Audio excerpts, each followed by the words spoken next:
ইষ্টপ্রাণ দাদারা এবং ইষ্টপ্রাণ মায়েরা, আজকে যাদব ভাই তার এই ব্যবসায়িক প্রতিষ্ঠানে জয়নের নাম সংকীর্তন এবং সৎসঙ্গের আয়োজন করেছেন। এই প্রতিষ্ঠানের পরিচালক, সমস্ত কর্মচারীবৃন্দ, প্রতিবেশী, আশেপাশে যারা রয়েছেন, কাছে দূরে, প্রত্যেকে সর্বাঙ্গীন মঙ্গল প্রার্থনা করি। সবাই ইষ্টপ্রাণ সুনিয়ন্ত্রিত সুস্থ জীবনের অধিকারী হন। এতক্ষণ এই ভক্তজনের সমাবেশে এই সৎসঙ্গে একটা দিব্য ভাবের সৃষ্টি হয়েছে। ভাইদের এত সুন্দর কীর্তন পরিবেশন, একটা অপূর্ব ভাবের সঞ্চারণ করেছে প্রত্যেকের মধ্যে। আমি সংক্ষিপ্ত ভাবে তার প্রসঙ্গে দুটি কথা বলার চেষ্টা করছি, তার কৃপা ভরসা করে। আমাদের জীবনে আদর্শ যদি না থাকে, আদর্শকে গ্রহণ করে তার নির্দেশ মেনে যদি না চলি, আমাদের জীবনটা অপূর্ণ থেকে যায়, জীবনের পূর্ণতা আসে না। তাই আদর্শ হয়ে যুগে যুগে তিনি আবির্ভূত হন, যাতে আমরা তাকে দেখে চলতে পারি, তাকে অনুসরণ করতে পারি, তার দেওয়া বিধান মেনে চলতে পারি। তাই তিনি যুগে যুগে আবির্ভূত হন আমাদেরই প্রয়োজনে, আমাদেরই জীবন বৃদ্ধির জন্য, বাঁচা বাড়ার জন্য। তাই তিনি এসে আবির্ভূত হয়ে আহ্বান করেন প্রত্যেককে, এই জগতের সমস্ত জীবকে, সাধু সন্ত ঋষি মহাঋষি, গৃহী শ্রমজীবী ব্যবসায়ী, প্রত্যেককে তিনি আহ্বান করেন যে সর্বধর্মান পরিত্যজ্য মামেকং শরণং ব্রজ, অহং ত্বং সর্ব পাপেভ্যো মোক্ষয়িষ্যামি মা শুচঃ।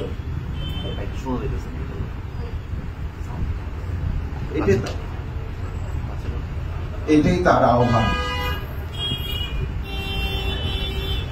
ঠাকুর বলেছেন, আমি উঠে পড়েছি, জীব তোর চিন্তা কি, তুই ছুটে আয়, তুই গোহত্যা, ভ্রূণ হত্যা, ব্রহ্ম হত্যা, মহা পাপ করে থাকিস, একবার ছুটে আয়, একবার পরমাত্মার ভাবে ভাবিত হ। আমি নিশ্চয় করে বলছি, তোদের স্বর্গ রাজ্যের অধিকারী করে তুলব, আমি নিজ হাতে তোদের সব পাপ তাপ মুছে দেব। এই যুগে প্রত্যেককে বাঁচানোর জন্য, প্রত্যেককে মুক্তি দানের জন্য তিনি সহজভাবে দু একটি কথা বলেছেন, যাতে আমরা বুঝতে পারি, শুনতে পারি। তিনি বলেছেন, সৎগুরুর শরণাপন্ন হও, সৎ নাম মনন করো, সৎসঙ্গের আশ্রয় গ্রহণ করো। এই তিনটি কথা বলেছেন। সৎগুরুর শরণাপন্ন হও, সৎসঙ্গের আশ্রয় গ্রহণ করো, আর সৎ নাম মনন করো।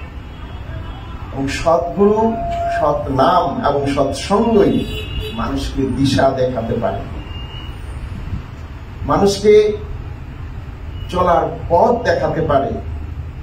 আজকে মানুষ দিশেহারা, কোন পথে চললে, কিভাবে চললে, কি অনুসরণ করলে জীবনে সুখী হওয়া যায় তা বুঝতে পারছে।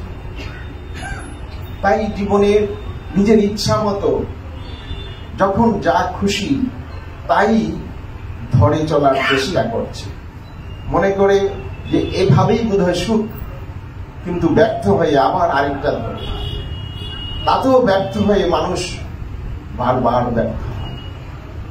আমরা সবাই পরম পিতার সন্তান। পরম পিতা আমাদের এই দুঃখ কষ্ট তিনি সইতে পারেন না, তাই তিনি আসেন যুগে যুগে, নরদেহ ধরে লীলা করেন। এবারও এই যুগে শ্রী ঠাকুর অনুকূলচন্দ্র হয়ে এসেছেন। তিনি মানুষের কাঙ্গাল, তিনি মানুষ ভিক্ষা চেয়েছেন, আমরা প্রত্যেকে মানুষ হয়ে জন্মেছি, আমি প্রত্যেকটা মানুষ তার পূজা করি, তার ভোগের বস্তু। আমি মানুষটা যখন নিখুঁত হই, সুন্দর হই, সুনিয়ন্ত্রিত জীবনের অধিকারী হই, সেই মানুষটাকে তিনি গ্রহণ করেন, সেই মানুষটা তার ভোগে লাগে। একটা নিখুঁত ফুল, নিখুঁত ফল তার ভোগে লাগে। এই নিখুঁত মানুষ হওয়ার জন্য তিনি দিয়েছেন এই সৎ দীক্ষা, এই দিয়েছেন যজন যাজন ইষ্টভৃতি স্বস্তিনী সদাচার। এগুলো পালন করার মধ্য দিয়ে একটা মানুষ নিখুঁত মানুষ হয়।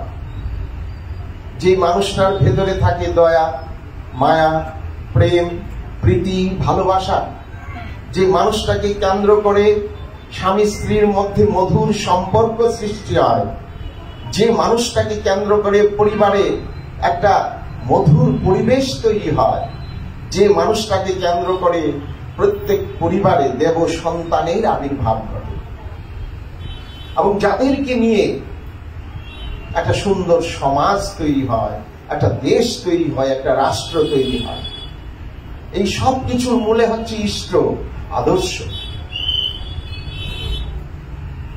ঠাকুর বলছেন আদর্শ নাই লোকমত, কাল কবলের পেছন পথ। যার জীবনে আদর্শ নাই সে ধ্বংসের মুখে চলবে। সে যত বড়ই হোক, যত ধনী হোক, জ্ঞানী হোক, পণ্ডিত হোক, উচ্চ পদে আসীন হোক না কেন, তার সামনে যদি সদ্গুরুরূপী আদর্শ না থাকে, তার পতন অনিবার্য। তার জীবনে সে সুখী হতে পারবে না, পরিবার পারিপার্শ্বিক করবে। তাই ঠাকুর সহজ রাস্তা দেখিয়েছেন, বলছেন আমাকে গ্রহণ করো, be initiated, come to me, I shall give you everything, no doubt. আমি তোমাদের সবকিছু দিয়ে ভরপুর করে দেব।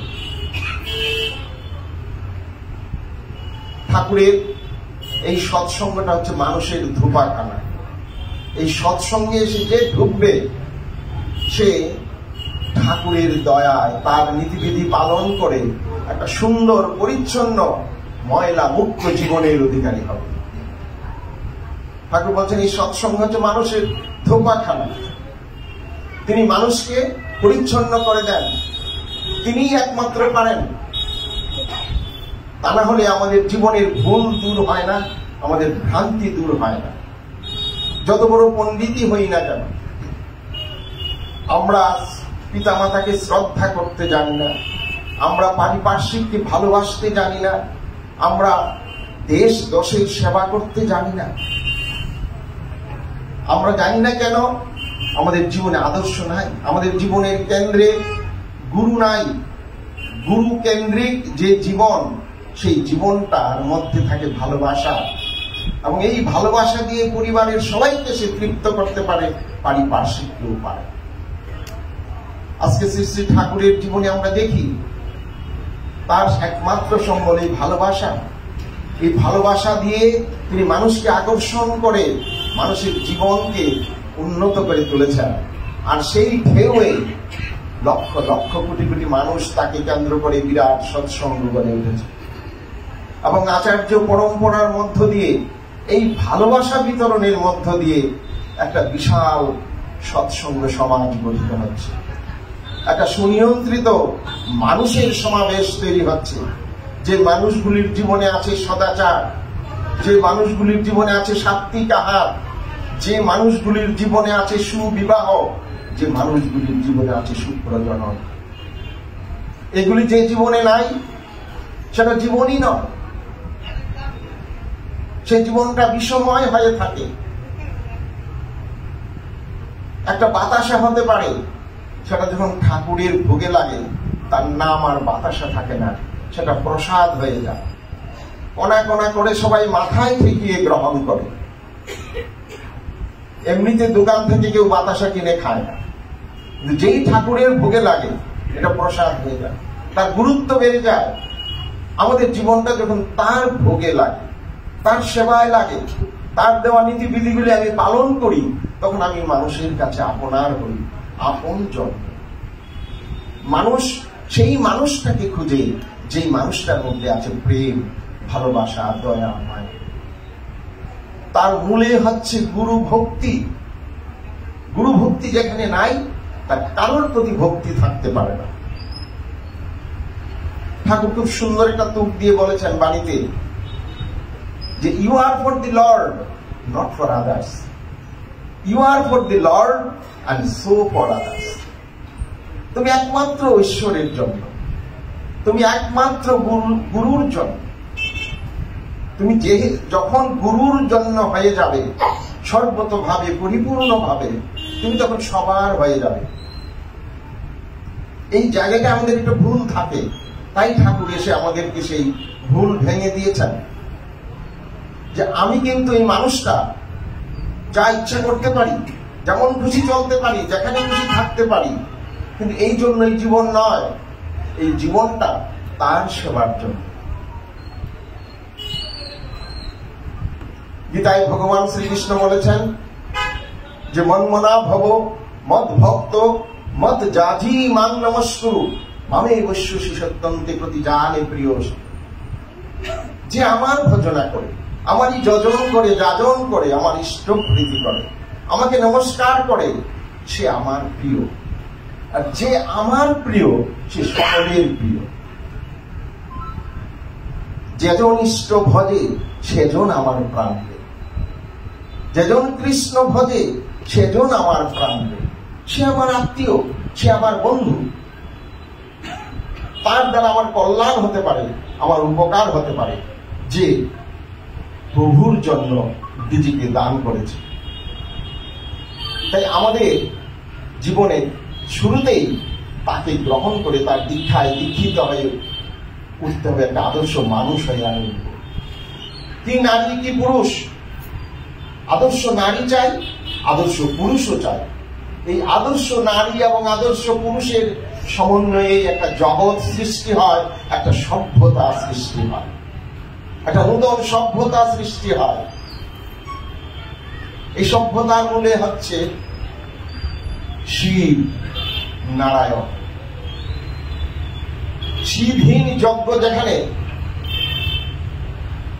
সেখানে সভ্যতা জাগরণ হবে না। শিব সেখানে যেখানে সত্য আছে, যেখানে সুন্দর আছে, সেখানে শিব আছে। এবং সত্য, শিব এবং সুন্দরের পূজারী যে নারী, সে হচ্ছে শিবানী। এবং তেমনতর শিবের মতো একটা মানুষকে যখন একটা নারী গ্রহণ করে চলে, তাদের পরিবারেই কার্তিক, গণেশ, লক্ষ্মী, সরস্বতীর মতো মানুষ জন্মগ্রহণ করে। এবং এই মানুষটিকে যে সমাজে, যে পরিবারে থাকে, সেখানে একটা সুখী সমৃদ্ধ সমাজ গঠিত হয়, যেখানে মানুষের প্রাণের খোরাক আছে।